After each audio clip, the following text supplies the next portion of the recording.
ගාමිණී දිසානායක ඝාතනය 1994 ඔක්තෝබර් 23 වෙනිදා ශ්‍රී ලංකාවේ දේශපාලන ඉතිහාසයේ අඳුරුම රාත්‍රියක්. කොළඹ තොටළඟ ප්‍රදේශයේ දේශපාලන රැළියක් පැවැත්වෙමින් තිබුණා. එම රැළියට විශාල පිරිසක් රැස්ව සිටියා. වේදිකාවේ සිටියේ එක්සත් ජාතික පක්ෂයේ ජනාධිපති අපේක්ෂකයා ශ්‍රී ලංකා දේශපාලනයේ බලවත් වූ නායකයෙක් ගාමිණී දිසානායක. නමුත් කිසිවෙකුටත් නොසිතූ මොහොතක එක් දැවැන්ත පිපිරීමක් සිදු වුණා.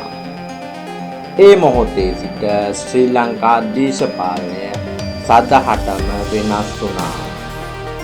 ගාමිණී දිසානායක ශ්‍රී ලංකා දේශපාලනයේ දීර්ඝ බලවත් ගමනක් කරන නායකයෙක්. ඔහුගේ නම දේශපාලනයෙන් මහවැලි සංවර්ධන ව්‍යාපාරය සමග දැඩි ලෙස සම්බන්ධයි. කාලය සමග ඔහු රටේ ඉහළම දේශපාලන මට්ටමකට පැමිණියා. ඔහු අමාත්‍ය ධූර රැසක් දැරූ අතර එක්සත් ජාතික පක්ෂයේ ප්‍රධාන නායකයෙකු බවට පත් වුණා. 1994 වසර වන විට ඔහු ජනාධිපතිවරණයට තරඟ කිරීමට සූදානම්ව සිටියා. ඔහුගේ ඉලක්කය පැහැදිලියි. නමුත් එම සිහිනය සම්පූර්ණ කිරීමට ඔහුට අවස්ථාව ලැබුණේ නැහැ. 1994 වසර ශ්‍රී ලංකාවට ඉතාම දුෂ්කර කාලයක්. රට තුළ යුද්ධය පැවතුණා. බෝම්බ ප්‍රහාර, දේශපාලන ඝාතන, ප්‍රචණ්ඩත්වය ජනතාවගේ ජීවිතවල කොටසක් බවට පත්ව තිබුණා.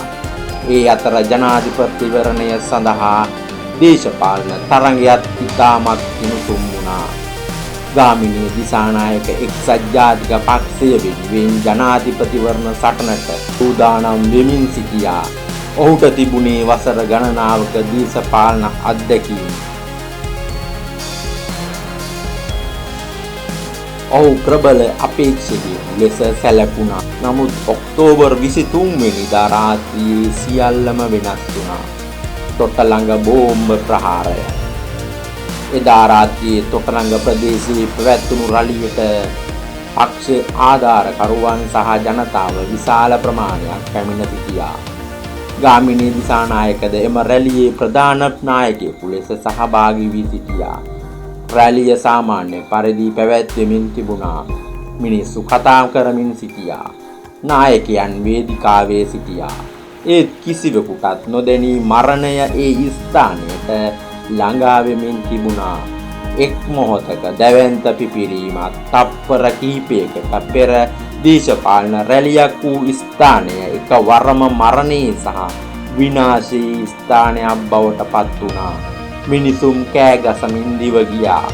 බොහෝ දෙනෙක් තුවාල ලැබුවා. එම ප්‍රහාරයෙන් ගාමිණී දිසානායක ජීවිතක්ෂයට පත් වුණා. ඔහු සමග තවත් විශාල පිරිසක්ද ජීවිතක්ෂයට පත් වුණා. ශ්‍රී ලංකාවේ ජනාධිපති වීමට සූදානම්ව සිටි ප්‍රබල නායකයෙකුගේ දේශපාලන ගමන පිපිරීමකින් අවසන් වුණා. ගාමිණී දිසානායක මහතාගේ ඝාතනය එකලෙකුගේ මරණයක් පමණක් නොවුණා. එය ශ්‍රී ලංකා දේශපාලන සමීකරණයම වෙනස් කළ සිදුවීමක් වුණා.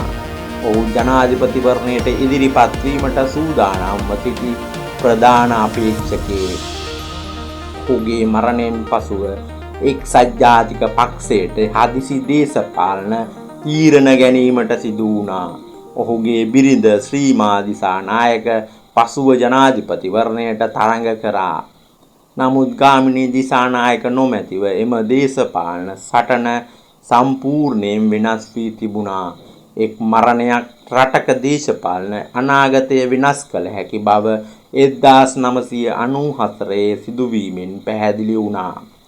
එවකට පැවති විමර්ශන හා වාර්තා අනුව මෙම ප්‍රහාරය LTTE සංවිධානය සමග සම්බන්ධ වූ මරාගෙන මැරෙන බෝම්බ ප්‍රහාරයන් ලෙස හඳුනාගෙන තිබුණා.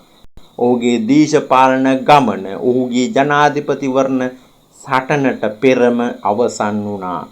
නමුත් ඔහුගේ නම ශ්‍රී ලංකා දේශපාලන ඉතිහාසයෙන් මැකී ගියේ නැහැ. 1994 ඔක්තෝබර් 23 වෙනිදා තොටලඟදී සිදු වූ එම පිපිරීම ශ්‍රී ලංකාවේ දේශපාලනය කළ බලපෑම අදටත් මතකයි. ගාමිණී දිසානායක මහතාගේ ඝාතනය ශ්‍රී ලංකා ඉතිහාසයේ අදටත් අඳුරුම පරිච්ඡේදයක්. මෙවැනි වීඩියෝ නැරඹීමට අපගේ channel එක දැන්ම subscribe කරන්න. ඔබට සුබ දවසක්.